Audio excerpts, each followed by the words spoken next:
जय माता दी। आप सभी को नवरात्रि की हार्दिक शुभकामनाएं। आज प्रथम नवरात्रि मां शैलपुत्री की पूजा अर्चना करने का दिन है। इस दिन साधक और योगियों का मन मूलाधार चक्र में रहता है।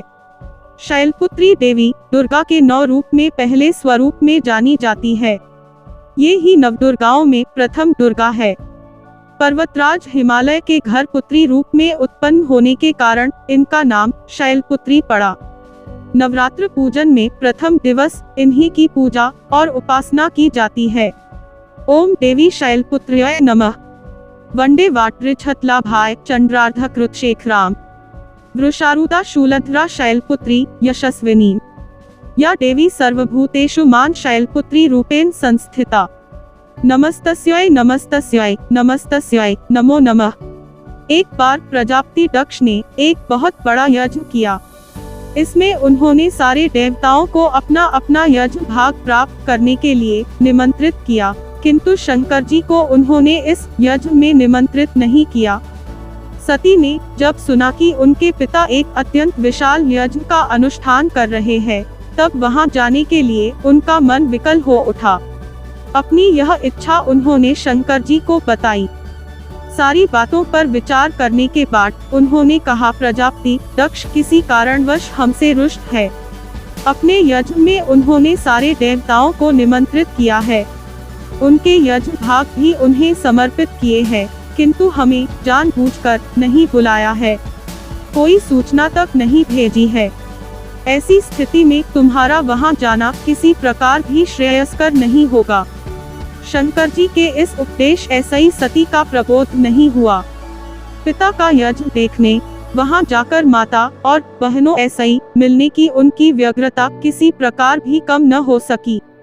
उनका प्रबल आग्रह देखकर भगवान शंकर जी ने उन्हें वहां जाने की अनुमति दे दी। सती ने पिता के घर पहुंचकर देखा कि कोई भी उनसे आदर और प्रेम के साथ बातचीत नहीं कर रहा है। सारे लोग मुंह फेरे हुए हैं। केवल उनकी माता ने स्नेह ऐसा ही उन्हें गले लगाया। बहनों की बातों में व्यंग्य और उपहास के भाव भरे हुए था। परिजनों के इस व्यवहार ऐसा ही उनके मन को बहुत क्लेश पहुंचा। उन्होंने यह भी देखा कि वहां चतुर्दिक भगवान शंकर जी के प्रति तिरस्कार का भाव भरा हुआ है। दक्ष ने उनके प्रति कुछ अपमानजनक वचन भी कहे। यह सब देखकर सती का हृदय क्षोभ, ग्लानि और क्रोध ऐसा ही संतप्त हो उठा। उन्होंने सोचा, भगवान शंकर जी की बात न मान यहाँ आकर मैंने बहुत बड़ी गलती की है। वे अपने पति भगवान शंकर के इस अपमान को सह न सकी। उन्होंने अपने उस रूप को तत्क्षण वहीं योगाग्नि द्वारा जलाकर भस्म कर दिया। वज्रपात के समान इस दारुण दुखद घटना को सुनकर शंकर जी ने क्रुद्ध हो अपने गणों को भेजकर दक्ष के उस यज्ञ का पूर्णतः विध्वंस करा दिया। सती ने योगाग्नि द्वारा अपने शरीर को भस्म कर अगले जन्म में शैलराज हिमालय की पुत्री के रूप में जन्म लिया। इस बार वे शैलपुत्री नाम ऐसा ही विख्यात हुई। पार्वती, हैमवती भी उन्हीं के नाम है। उपनिषद की एक कथा के अनुसार इन्हीं ने हैमवती स्वरूप ऐसा ही देवताओं का गर्व भंजन किया था। नवरात्रि में मां शैलपुत्री की पूजा करने ऐसा ही जीवन के समस्त संकट, क्लेश और नकारात्मक शक्तियों का नाश होता है। पान के एक पत्ते पर लौंग, सुपारी, मिश्री रखकर मां शैलपुत्री को अर्पण करने ऐसा ही आपके जीवन की हर इच्छा पूर्ण हो सकती है। नवरात्रि के प्रथम दिन उपासना में साधक अपने मन को मूलाधार चक्र में स्थित करते हैं।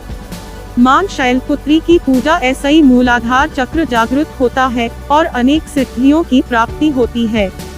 राजा दक्ष की बेटी देवी सती का शैलपुत्री अर्थात हिमालय की बेटी के रूप में पुनर्जन्म हुआ था। वह दाहिने हाथ में त्रिशूल और बाईं ओर एक गुलाबी कमल ऐसा ही संपन्न है। बैल वृषभ पर सवार होने के कारण उन्हें वृषारूढ़ा भी कहा जाता है।